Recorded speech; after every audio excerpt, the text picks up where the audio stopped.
Hello दोस्तों, कैसे हो आप लोग।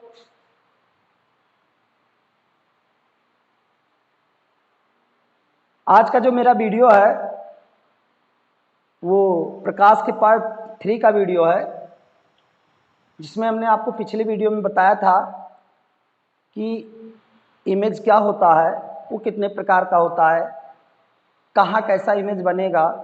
उसके दैनिक जीवन में उपयोग भी हमने आपको बताया कि नाई के दुकान पे जब आप जाएंगे तो जो होता है वो वास्तविक इमेज नहीं होता है, आभासी इमेज होता है। जो हमारे ब्रेन रेटिना पे, नेत्र के अंदर रेटिना पे जो प्रतिबिंब बनता है वो वास्तविक प्रतिबिंब बनता है।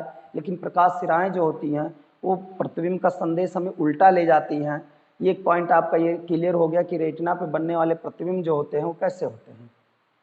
आज का जो मेरा स्पेशल वीडियो है वो है मिरर पर। दर्पण क्या होते हैं, क्या दर्पण हमने देखा है, अगर देखा है तो दर्पण कितने प्रकार के होते हैं, दैनिक जीवन में कितने दर्पण होते हैं, दर्पण का क्या यूज है। तो इन सब सारी बातों को आज हम जानेंगे। हमारा जो स्पेशल वीडियो है वो मिरर पर ही है। आइए जानते हैं कि मिरर क्या होते हैं। तो मिरर जो होता है एक सरफेस होता है। सरफेस मतलब पृष्ठ। ऐसा पृष्ठ होता है जो एक तरफ जो होते हैं, जैसे मान लो ये मेरा हाथ है तो एक तो ये पृष्ठ हो गया आपकी तरफ जो, और दूसरा मेरा ये राइट हैंड वाला हो गया। अब एक सरफेस ये हो गया, एक सरफेस। तो ऐसे जो है कोई भी पृष्ठ जो आप मतलब कल्पना करेंगे, या मान लो कोई भी पृष्ठ आप देखते हैं, जैसे आपके कॉपी का हो गया तो एक तरफ इधर होता है एक तरफ। तो ये कि सरफेस होता है, कोई भी सरफेस होता है उसके दो पृष्ठ होते हैं। चाहे मेरी बॉडी होगी, एक सामने का सिरा एक पीछे का सिरा। अब उसका एक पृष्ठ, कोई भी सरफेस होता है तो एक पृष्ठ जो है वो पॉलिश किया होता है। ऐसे पदार्थों से पॉलिश किया जाता है कि सामने वाला जो पदार्थ हो काफी चमकीला और प्रकाश के लिए दूसरी तरफ ना जा पाए।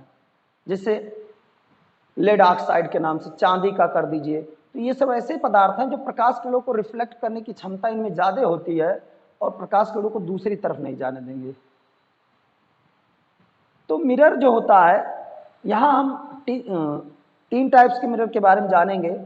पहला जो मेरा टाइप्स होगा वो है एक तरह से गोलीय स्फेरिकल मिरर।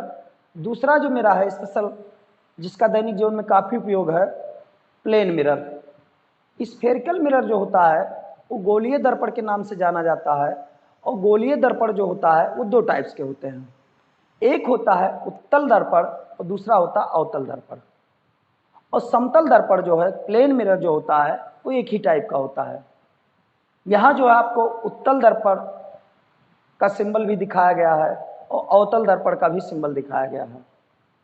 लेकिन ये उत्तल दर्पण और अवतल दर्पण बने कैसे, अगर मैं कैसे जान पाऊंगा कि ये उत्तल दर्पण है अवतल दर्पण है। तो ये बड़ा सिंपल है। इसको मैं आपको समझाने की कोशिश कर रहा हूं एक उदाहरण लेकर, जो आप देखे हैं। कोई ऐसा चीज चुनिए अपने दिमाग, कढ़ाई, चम्मच, तावा।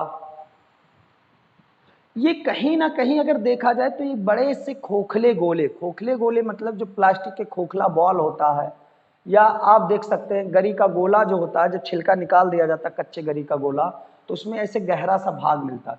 तो पहले देखा जाए तो गरी का गोला जो होता है पूरा गोल होता है, एकदम गोल होता है। लेकिन जब उसको तोड़ा जाता है तो एक तरफ गहरा होता है, एक तरफ उभरा हुआ होता है। इस टाइप के जो सरफेस होते हैं वो अवतल या उत्तल, और अवतल मतलब जो धसा हुआ भाग हो, जो गहरा हो। अब बात आई कि अगर हम उत्तल दर्पण ले लें तो उत्तल दर्पण में उभरा हुआ भाग कलई नहीं किया रहेगा, जो धसा हुआ भाग है वही कलई किया रहेगा। जैसा कि आपको यहाँ फिगर में दिखाया जा रहा है, ये आपका हो गया उत्तल दर्पण। उभरा हुआ भाग देखेंगे पीछे की तरफ से उभरा हुआ भाग है, इधर की तरफ से धसा हुआ भाग है। धसे भाग को कलई कर देंगे तो उभरा हुआ भाग कलई नहीं किया गया है, मतलब ये उत्तल दर्पण। जिस भाग पे कलई नहीं किया जाएगा वो आपका दर्पण होगा। अब जिस भाग पे कलई कर दिया जाएगा उसका अपोजिट होगा। अगर अवतल कलई कर दिया गया तो उत्तल दर्पण होगा, उत्तल पृष्ठ कलई कर दिया गया तो अवतल दर्पण होगा। इस तरह से आप दर्पण को समझ गए हैं। दर्पण दो प्रकार के होते हैं, एक उत्तल एक अवतल।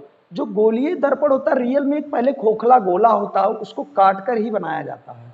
जब उस अब समतल दर्पण तो आप देखे ही हैं, समतल एकदम प्लेन हो, जिस पे हम अपना, जिसे अभी अभी पिछले वीडियो में हमने बताया था कि जो हमारे ड्रेसिंग रूम में होता है वो समतल दर्पण है। समतल दर्पण की एक ख्वाहिश क्वालिटी होती है, वो क्या होती है कि समतल दर्पण जो होता है वो जितनी बड़ी वस्तु रहेगी उतने बड़ा इमेज बनाएगा, बशर्ते जो इमेज होता है वो सीधा बनता है। और सीधा इमेज अभी आपको हम बताए थे कि जो हमारा सीधा इमेज बनता है वो हमेशा वास्तविक नहीं होता, आभासी होता है। अर्थात जो हम ड्रेसिंग रूम में जब अपने आप को देखते हैं तो आभासी प्रतिबिंब होता है, ना कि रियल प्रतिबिंब होता है। इस बात को आप बहुत ध्यान से समझिएगा। तो मिरर हमारे कितने हुए? दो, एक हुआ गोलीय, एक हुआ दर्पण और समतल। लेकिन गोलीय में दो होते हैं, एक होता उत्तल और एक होता अवतल। इस तरह से हम जान पाए कि ये मिरर क्या, विथ एग्जाम्पल के साथ में। अगला जो मेरा वीडियो होगा उसमें मैं आपको ये बताऊंगा कि गोलीय दर्पण से रिलेटेड कितनी परिभाषाएं होती है, डेफिनेशन क्या होता है गोलीय दर्पण का, एक एक दर्पण करके एक एक पॉइंट मैं आपको बताऊंगा। और फिर जिससे आपका हर एक बात, क्योंकि लैंग्वेज जो होता है आपके कहने का लैंग्वेज, किसी को समझाने का लैंग्वेज, किसी को बताने, जब आप कहीं मान लो एग्जाम में अपने जा करके उस क्वेश्चन को पुटअप करेंगे, एग्जामिनर के सामने बोलेंगे, अपने टीचर के सामने जाके बोलेंगे, तो जब तक आप उसकी भाषा को नहीं समझेंगे कि ये क्या है, उसके पार्ट को नहीं जानेंगे, जैसे मान लो मेरी बॉडी है, अगर आपको इस नेत्र के बारे में नहीं पता है कि ये नेत्र है तो आप इसको क्या बताएंगे? मेरी इस पांचों उंगलियों को अगर आपको नहीं पता कि ये क्या है, इनको क्या कहा जाता है, तो क्या आप बताएंगे? मान लो किसी की बॉडी का आपको एक्सप्लेन करना है या कुछ कहना है बॉडी के बारे में, तो आप कैसे बताएंगे? बॉडी के पार्ट्स के बारे में जानेंगे तभी तो कुछ बोल पाएंगे। इसलिए जो मिरर होते हैं वो स्फेरिकल मिरर, मतलब जैसे अवतल दर्पण और उत्तल दर्पण जो होते हैं, उनके जो एवरी पॉइंट जो होते हैं उनके बारे में जानना जरूरी है। फिर उनसे रिलेटेड जो बाद में जो वैज्ञानिकों ने घटनाओं को देखते हुए, मिरर के साथ में केवल एक ही घटना होती है, परावर्तन की घटना, परावर्तन की घटना को देखते हुए जो भी रूल लगाए, जो भी नियम आपको मिले, वो नियम क्या हैं मैं इसे अगले वीडियो में बताऊंगा आपको। तब तक के लिए अगर आपको ये वीडियो पसंद आया हो कि अवतल दर्पण उत्तल दर्पण होते क्या हैं, दर्पण कितने प्रकार के होते हैं, तो प्लीज़ मेरे इस चैनल वीडियो को लाइक करिए। और आपको मान लो कोई चीज़ नहीं समझ में आया है, कोई प्रॉब्लम हो रही मेरे इस वीडियो से, तो प्लीज़ कमेंट करके ज़रूर बताएं, मैं अगले वीडियो में उसे ज़रूर सुधार करूँगा। Audio Jungle.